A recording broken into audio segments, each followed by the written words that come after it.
আমরা কিন্তু নির্বাচনের আগ মুহূর্তে আমাদের যতবার প্রশ্ন করা হচ্ছে আমরা কিন্তু স্পষ্ট করেছি যে এটা আদর্শিক জোট না, আমরা এটা নির্বাচনী জোট করছি এবং এনসিপির রাজনীতিটাই করবে।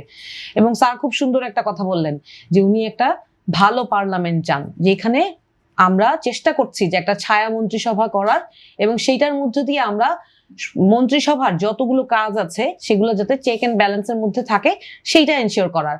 তো নির্বাচনী জোট তো শেষ হয়েছে, নির্বাচনের মধ্য দিয়ে ভবিষ্যতে স্থানীয় সরকার নির্বাচন আসছে। এই মুহূর্ত পর্যন্ত আমাদের যে এই দলীয় সিদ্ধান্ত, যতটুকু আমার নলেজে আছে, আমি জানি যে আমরা নিজ নিজ আসনে যতটুকু যেই জায়গায় আমাদের নির্বাচন করার প্রচেষ্টা আছে সেই জায়গায় আমরা স্বতন্ত্রভাবেই এনসিপির হয়ে এনসিপির জন্যই নির্বাচনটা করব। আমরা 11 দলীয় জোটের সাথে একসাথে নির্বাচন হয়তো করছি না, এটা এই মুহূর্তে সিদ্ধান্ত। আমরা আমাদের যে রাজনীতি নির্বাচনের মধ্য দিয়ে জামাতের সঙ্গে যে জোটবদ্ধ হওয়ার যে এনসিপির যাত্রা সেটি কি শেষ হলো কিনা? আচ্ছা, নির্বাচনী জোট শেষ হয়েছে, কিন্তু বিরোধী যে রাজনীতি, ধরেন সরকার দলের বাইরে যে বিরোধী রাজনীতি, সেই রাজনীতিটার জায়গায় আমরা 11 দলীয় জোট সংগ্রামে হয়তো একসাথে থাকতে পারি। এটা এই মুহূর্তে এখনো স্পষ্টভাবে আমরা সিদ্ধান্ত নিইনি।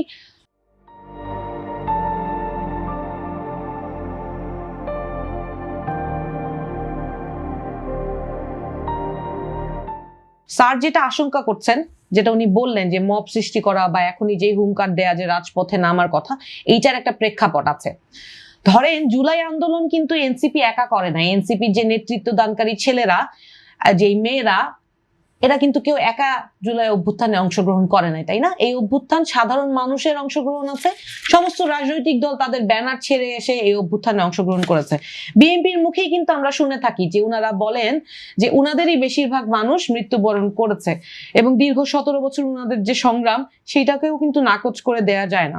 কিন্তু উনারা আমাদেরকে যেই জায়গাটায় আশাহত করছেন এবং আশঙ্কার জায়গাটা থেকেই কিন্তু এই রাজপথে নামার প্রশ্নটা আসে, সেটা হচ্ছে উনারা জুলাই সনদকে নাকচ করে দেওয়ার চেষ্টা করছে। এটা তো বাংলাদেশের মানুষের ম্যান্ডেট নেওয়ার সনদ না। আজকে দেখলাম 9 লাখ ভোট বাতিল করে দিয়েছে, এটাও তো একটা কারিগরি ব্যবস্থা। ধরেন তারপরেও কিন্তু আপনার হ্যাঁ ভোট জয়ী হয়ে আছে।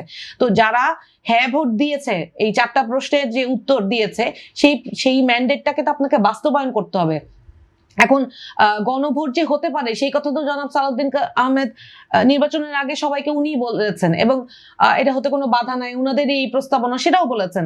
তার সাথে উনারা এটাও বলেছেন যে উনারা হ্যাঁ ভোট দিতে বলেছেন, যদিও মাঠের বাস্তবতা ডিফারেন্ট। কিন্তু আমরা যখন বলেছি যে উনারা মাঠে মানুষকে না বলতে বলছে, এখন তো উনাদের যে কার্যক্রম, সেই কার্যক্রমের মাধ্যমে আমরা দেখতে পাচ্ছি যে এই যে জুলাই সনদ বাস্তবায়ন আদেশের যেই ধারায় উল্লেখ করা আছে যে 2টা শপথই নিতে হবে, এইটা সাংবিধানিকভাবে যদি সাংঘর্ষিক হয়, সেই কথাটা ওনারা নির্বাচনের আগে উল্লেখ করে এটা নিয়ে বলা উচিত ছিল না যে এইভাবে এটা করা যাবে না, এবং পরবর্তীতে নির্বাচনে যদি আমরা জয়ী হয়ে আসি, আমরা এই প্রসেসে জুলাই সনদটা যদি হ্যাঁ ভোটে জয়ী হয়ে আসে, আমরা এই প্রসেসে যাব। এখন 12 তারিখে ওনারা যে সংসদ বসার পরে এই জিনিসটা কিভাবে, কে শপথ নিবে, কে শপথ পড়াবেন, কিভাবে জুলাই সনদ ওনারা বাস্তবায়ন করার জন্য সবাইকে ইনক্লুড করবেন, এটা কিন্তু ওনারা কেউ স্পষ্ট করছেন না। জুলাই সনদ সুরক্ষার জন্য এনসিপি কিংবা জামাত 11 দলীয় জোট রাজপথে থাকতে পারে, এই ধরনের এটাই তো বলা হচ্ছে। আবার দেখেন 2 দিন ধরে শুনছি কি পুলিশ হত্যা মামলা। শুনেন, পুলিশরা আমাদের ভাই,